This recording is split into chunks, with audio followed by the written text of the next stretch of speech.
Throughout history, there have been whispers of dark forces, mysterious women who wielded power beyond understanding. Witches, those accused of practicing dark arts, summoning demons, and cursing entire villages. But what if these accusations were more than just superstition?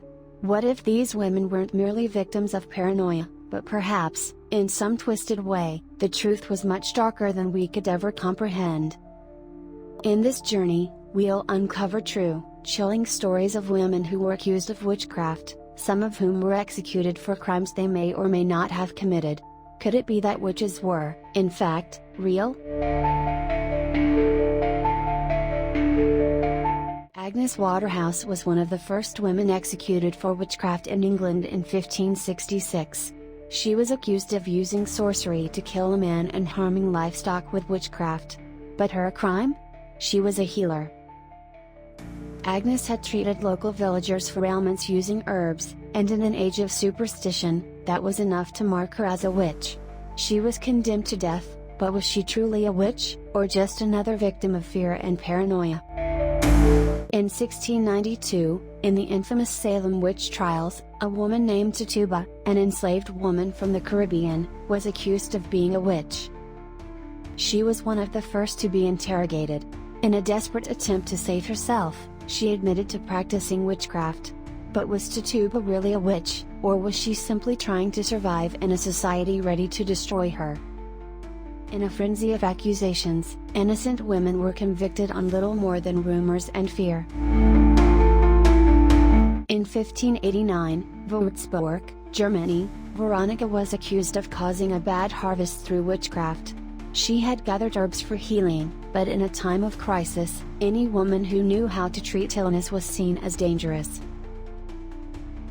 Were Veronica's remedies a form of dark magic, or was she simply a healer with misunderstood knowledge? In Würzburg, over 900 people were executed in a brutal witch hunt. One victim, Anna, confessed to making a pact with the devil, and her confession was eerily specific. She claimed to have seen demons in the forest. She described them in horrific detail, much like an eyewitness. Some survivors later claimed they too had witnessed the same demons. In Trier, a woman named Lisa was arrested in 1595 for witchcraft. She was accused of causing an illness that plagued the town. After weeks of torment, Lisa confessed to summoning a dark spirit that killed children. The only evidence?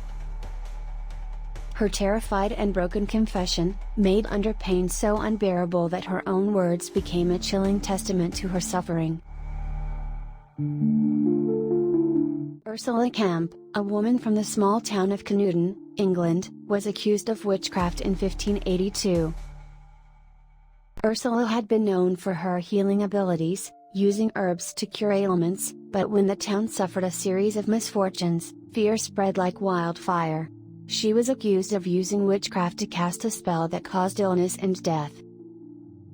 Under pressure, Ursula confessed to meeting the devil in the woods, and her confession became the proof used against her. She was burned at the stake, yet the town still whispered of her dark powers.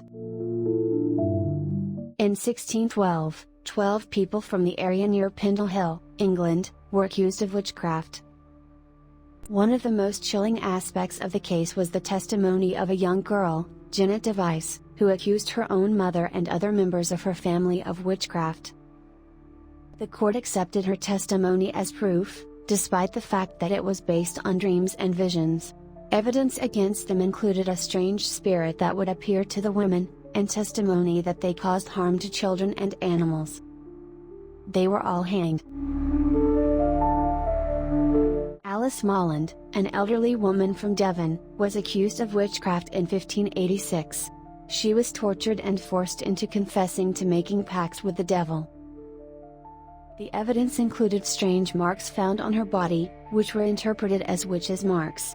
Under intense pressure, Alice admitted to using magic to harm others.